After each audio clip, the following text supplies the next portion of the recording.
Hakkın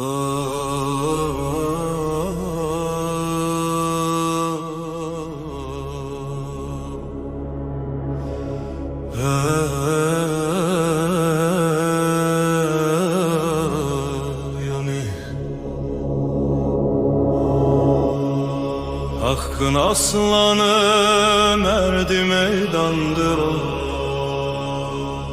Xeyberi fetheden Şir Yezdandır o.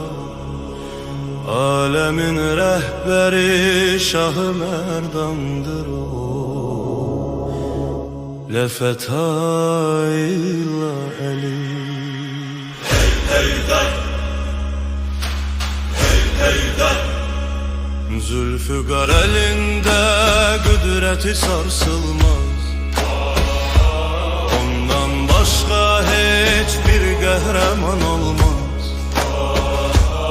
Eli olan yerde din yetim kalmaz. La seyfe illa Zülfügar Heyder, heyder. La feta illa Ali Heyder, La seyfe illa Zülfügar La feta illa Ali heyder. La seyfe illa Zülfügar.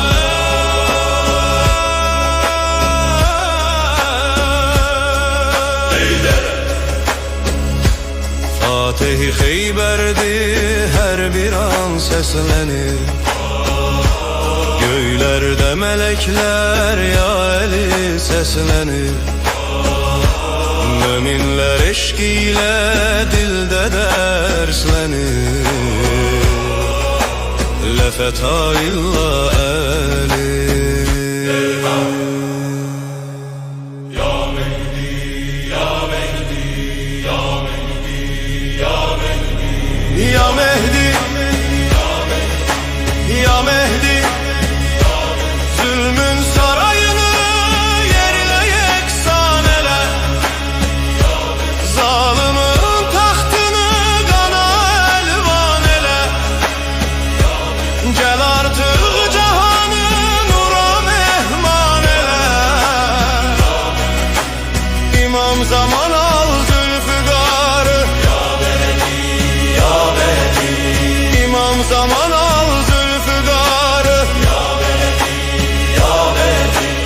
İmam zaman al Zülfügarı, adaleti berqerar et. İmam zaman al Zülfügarı, adaleti berqerar et. Ya Mehdi, ya Mehdi,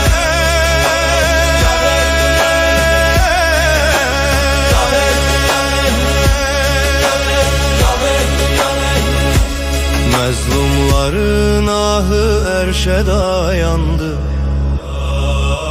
Gözler yolda kaldı, dünya bulandı.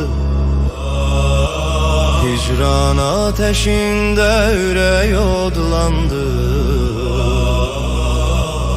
Ədaleti berdaler. Ya Mehdi, ya Mehdi, ya Mehdi.